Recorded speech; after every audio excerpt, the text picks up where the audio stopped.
السلام علیکم ورحمۃ اللہ وبرکاتہ۔ ناظرین، آج ہمارے مہمان سیاسی و سماجی شخصیت ناصر محمود گجر صاحب بنے ہیں، اور جو ملکی حالات پہ، عالمی حالات پہ بڑی دسترس رکھتے ہیں۔ ان کا یوٹیوب چینل بھی ہے، اور جس پہ تقریباً 260 بیان تقریباً اپلوڈ ہو چکے ہیں، ولاگ بائی گجر۔ تو السلام علیکم ورحمۃ اللہ وبرکاتہ۔ میاں صاحب، آپ خیریت سے ہیں؟ ٹھیک ہیں؟ آپ مزاج اچھے ہیں؟ اچھا چودھری صاحب، آپ کی ملکی حالات اور عالمی حالات پہ بڑی گہری نظر ہے، آپ کیا سمجھتے ہیں ان مسائل کا حل کیا ہے؟ بسم اللہ الرحمن الرحیم۔ بہت شکریہ۔ میری خوش قسمتی ہے کہ آج پاکستان کی ایک مشہور و معروف مذہبی شخصیت مفتی محمد زبیر صاحب کو میں اپنے جو خیالات ہیں ان کے سوال کے جواب میں کہنا چاہوں گا۔ یہ میری خوش قسمتی ہے کہ مفتی صاحب میرے جیسے بندے کا انٹرویو ریکارڈ کر رہے ہیں، میں ان کا بہت شکریہ ادا کروں گا۔ مفتی صاحب کا سوال ہے کہ جی موجودہ حالات پاکستان کے لیے، ان کی اہمیت، عالمی حالات اور ملکی حالات۔ میں تھوڑا سا عالمی حالات کے حوالے سے اپنے خیالات کا اظہار کروں گا۔ ہم جس خطۂ ارض میں بستے ہیں، جس کا نام پاکستان ہے، پرانا نام اس کا بر صغیر کے 3-4 ٹکڑے ہوئے، جس میں پاکستان، بنگلہ دیش، ہندوستان اور کچھ اور چھوٹے چھوٹے ممالک، برما اور اس ٹائپ کے بعض وجود میں آئے۔ مفتی صاحب، پاکستان کی بدقسمتی 14 اگست 1947 کو ہی شروع ہو گئی تھی، کہ جب ہماری اس وقت کی قیادت نے پاکستان بننے کے بعد، جس طرح ہندوستان 15 اگست کو ہندوستان کا قیام ہوا، اور انہوں نے فوری طور پر 46 کی اسمبلیاں ڈیزالو کر کے ایک کانسٹیٹیوشن اسمبلی کے الیکشن کروائے۔ اس اسمبلی کے ذمے ایک ہی کام تھا کہ اس نے آئین بنانا تھا اور اس آئین کے تحت الیکشن کروانے تھے۔ تو ہندوستان میں الیکشن ہوا، اسمبلی بنی، آئین بنا، اور وہ اسمبلی ڈیزالو ہوئی، اور پھر نئے اسمبلی کے تحت ہندوستان میں الیکشن ہوئے، اور اس کا ڈیموکریٹک سسٹم آج تک کامیابی سے جاری و ساری ہے، جس کے ثمرات اس ملک کو اور اس کے عوام کو مل رہے ہیں۔ پاکستان کی بدقسمتی یہ ہے کہ پاکستان کا قیام کے بعد 46 کی اسمبلیاں 58 کے مارشاء اللہ تک رہیں۔ میوزیکل چیئر ہوتی رہی، کوئی وزیر اعظم 2 ماہ کے لیے، کوئی 6 ماہ کے لیے، کوئی 4 ماہ کے لیے، اور اینڈ آف دا ڈے 58 میں دیکھیں 5 سال اسمبلی کی مدت ہوتی ہے۔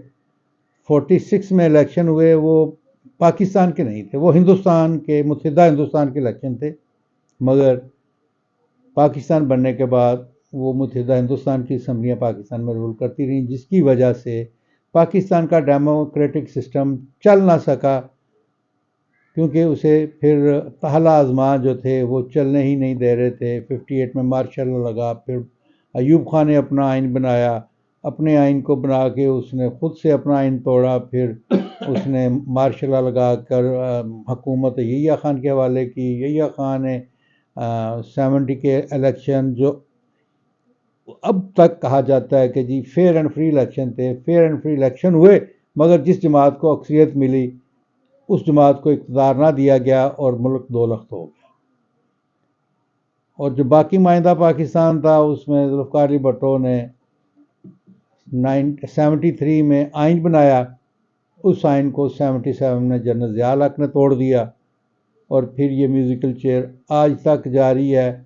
اور اب جو موجودہ الیکشن 2024 8 فروری 2024 کو ہوئے، اس الیکشن میں جس کو اکثریت ملی، اس اکثریت کو اقلیت میں بدل کے اور ایک نئی طرح کی حکومتیں بنی ہیں۔ صدر کسی کا، وزیر اعظم کسی کا، اسپیکر کسی کا، ڈپٹی اسپیکر کسی کا، چیئرمین سینٹ کسی کا، مگر یہ حکومتیں بھی چلتی ہوئی نظر نہیں آ رہی۔ آپ کے سوال کا عالمی حوالے سے، تو عالمی حوالے سے ہم ساری دنیا کے ٹھیکیداری نہ لیں تو زیادہ بہتر ہے، ہم اپنے ہمسایہ کی تک رہیں تو وہ زیادہ مناسب ہے۔ ہمارے جینون ہمسائے جو ہمارے اسلامی ممالک ہیں، ایران اور افغانستان ایک تباہ حال ملک تھا، اس میں طالبان کی حکومت آئی۔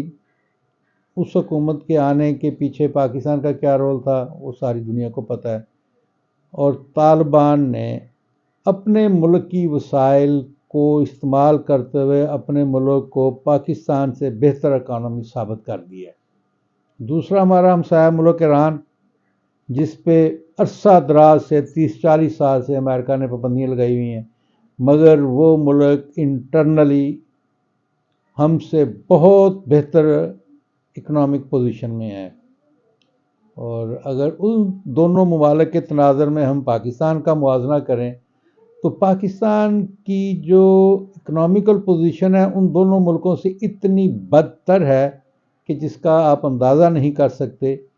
اس کی وجہ یہ ہے کہ ہمارے حکمران اپنے ملکی وسائل کو استعمال کرنے کی بجائے یہ اغیار کے دیے ہوئے امداد پہ کہتے ہیں کہ ترقی کرے۔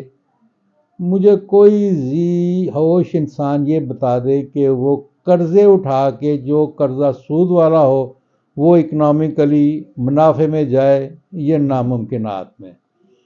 ہمارے ملک کے پاکستان میں اتنا پوٹینشل ہے کہ ہمارے حکمران اگر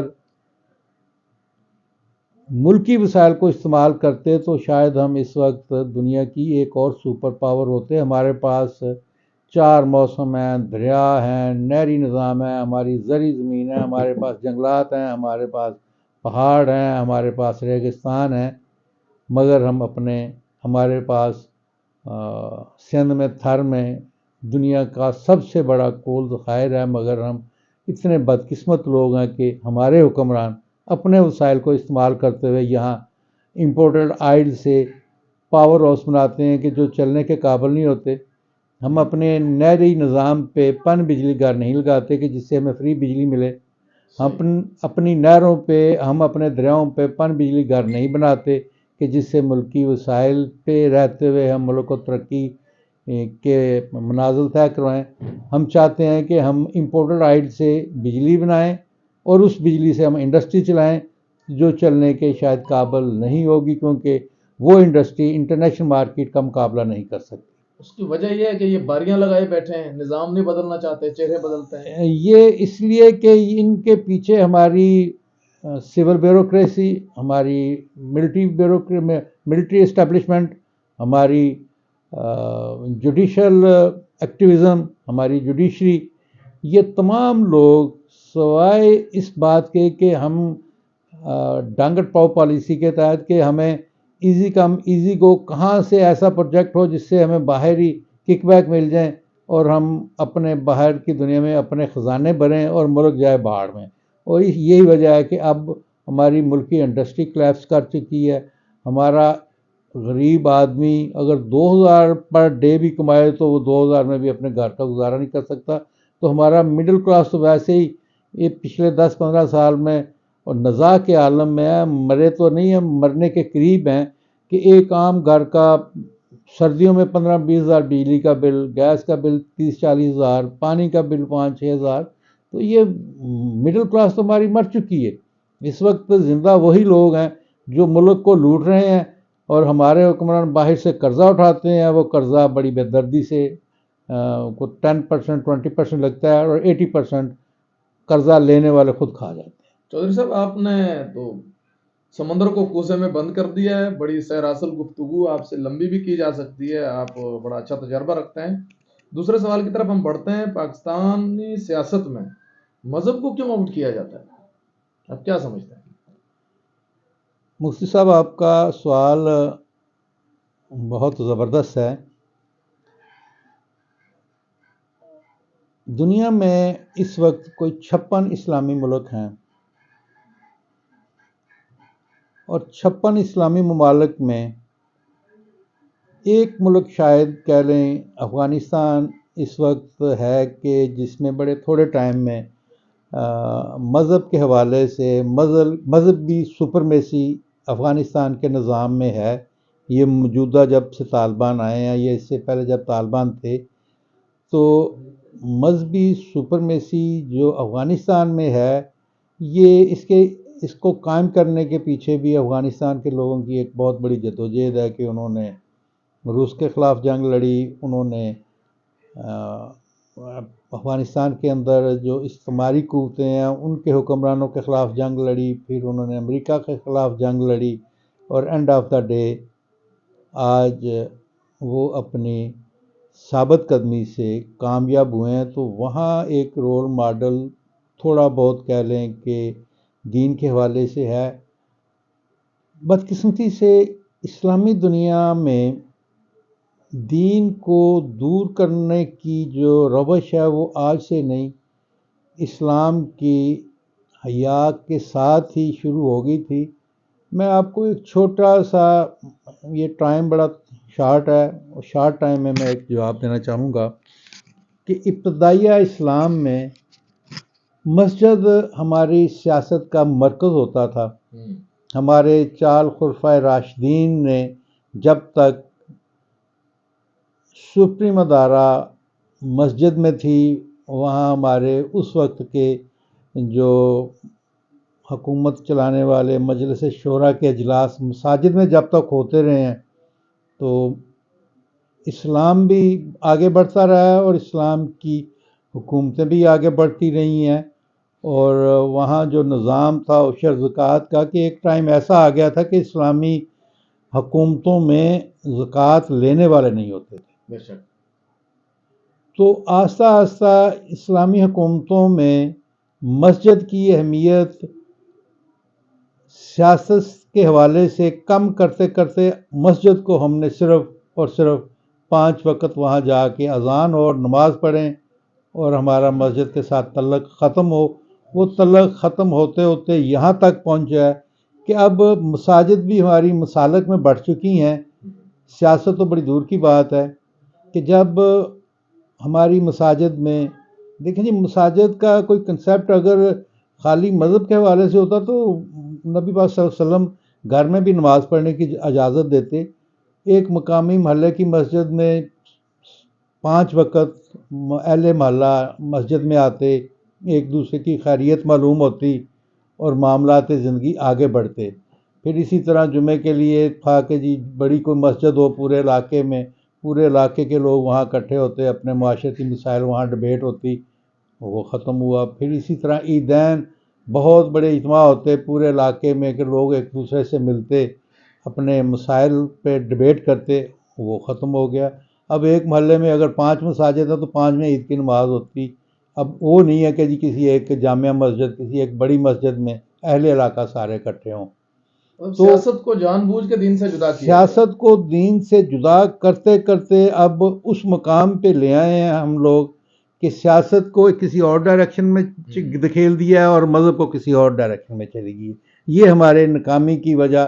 اسلامی ممالک 56 اسلامی ملک ہیں، کسی ایک اسلامی ملک میں اسلام کا آئیڈیالوجیکل نظام نہیں ہے، اسلامی نظام نہیں.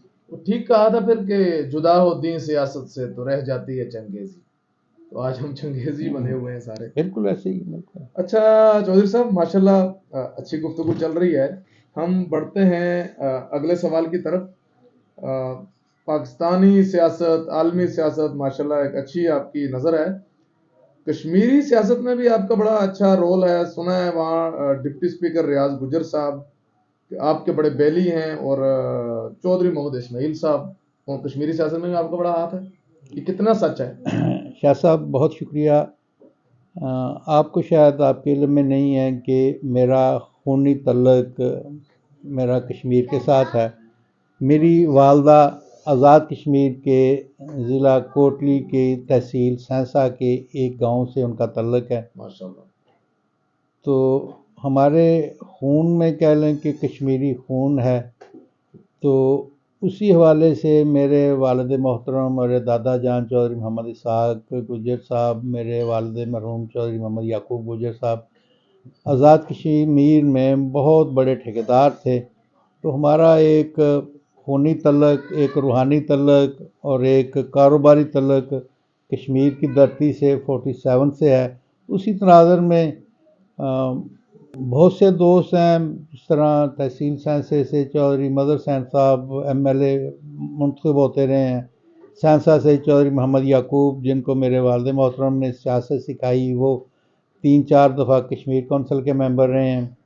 اسی طرح کشمیر اسمبلی کے مختلف ادوار میں مختلف دوست احباب، سیالکوٹ سے چودھری وزیر علی خان وادہ میرے والد محترم کے بڑے اچھے تعلق تھے، وہ چودھری سلطان علی، چودھری وزیر علی، پھر میرے ساتھ گجرانوالہ سے MLA الیکٹ ہوتے رہے ہیں چودھری محمد اسماعیل گجر صاحب، بڑے اچھے ان کے ساتھ بھائیوں کی طرح کے ریلیشن تھے، فیملی ریلیشن۔ اسی طرح پھر چلتے چلتے اس الیکشن میں میرے چھوٹے بھائیوں کی طرح ہیں چودھری محمد ریاض گجر صاحب، deputy speaker Azad Kashmir assembly, ان کے ساتھ بڑے اچھی یاد اللہ ہے، ان کے لیے الیکشن میں جتنی اپنی کیپیسٹی تھی ان کی سپورٹ بھی کی ہے، وہ کامیاب بھی ہیں، اور کامیاب ہونے کے بعد وہ ایک ایسی پرسنالٹی ہیں کہ جنہوں نے اپنے دوست احباب کو اب بھی یاد رکھتے ہیں، گاہے بگاہے ملاقاتیں بھی ہوتی ہیں، اور ایک اچھا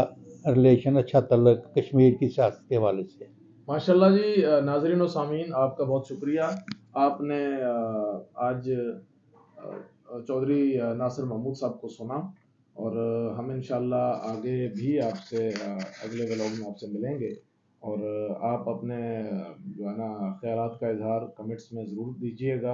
اور خلاصہ انہوں نے یہی فرمایا کہ ہم نہ چہرے بدلتے ہیں اور نظام نہیں بدلتے، اور نظام ایک ایسا نظام ہے کہ آپ اندازہ لگائیں کہ ایک مخلوق کا نظام ہے اور ایک خالق کا بنایا ہوا نظام ہے۔ مخلوق کا نظام ہم خود بناتے ہیں اور 2/3 اکثریت کے بعد وہ چینج بھی ہو جاتا ہے، لیکن خدائی نظام میں اتنی طاقت ہوتی ہے کہ نبی اکرم صلی اللہ علیہ وسلم جو اللہ کے بعد کائنات میں جبریل امین سے بھی بڑا مقام رکھتے ہیں، لیکن جو خدائی نظام ہے اس میں حضرت نبی پاک صلی اللہ علیہ وسلم کو بھی اس نظام کو چینج کرنے کی اجازت نہیں ہے۔ تو جب خدا کا نظام آتا ہے تو برکتیں بھی آتی ہیں۔ اللہ تعالی ہم سب کو اپنی حفظ و امان میں رکھے، اور یہیں سے آپ سے اجازت چاہتے ہیں۔ والسلام۔